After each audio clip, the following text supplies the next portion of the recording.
Welcome to Cooking with Chef Tuan, and today we're going to be making a delicious clam pizza loaded with clams, garlic, oregano, and pecorino romano cheese.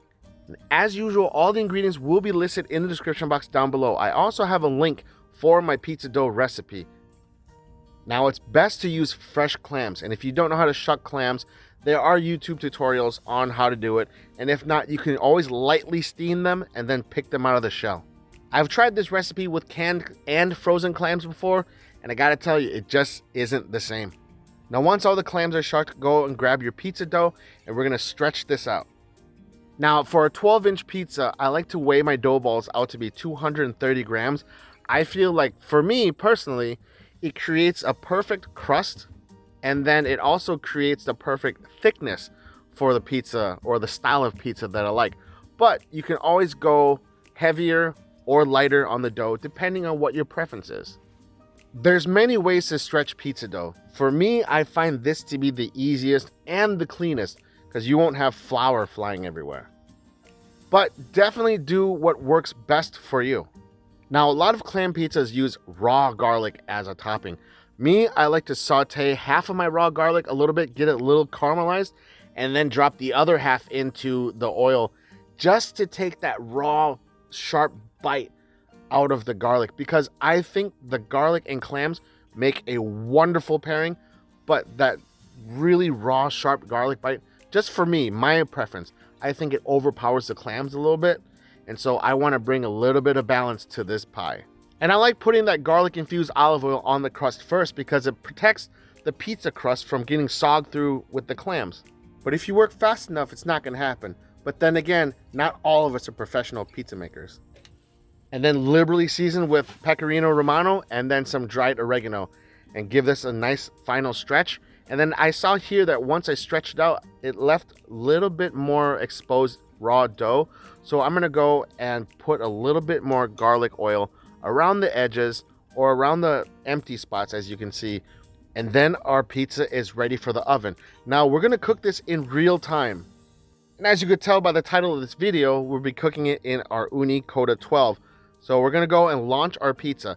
Now, sometimes I launch my pizza a little too far to the back, so this is what I like to do to avoid burning the crust. Now, firmly grab one of the front legs. It's important that you do that. And then just gently pull the stone out about 1.5 inches or 2 inches just to get it a little bit further away from the back flame. Now, I did adjust my flame down to halfway power because we are cooking clams. I don't want, a 900-degree oven or a full blast oven to overcook those clams because it will turn them rubbery.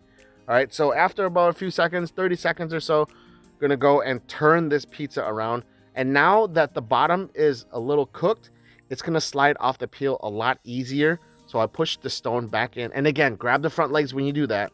And then launch the pizza back in the oven. And we're gonna continue to cook this. And as you can see, we have some beautiful leopard spotting on our crust.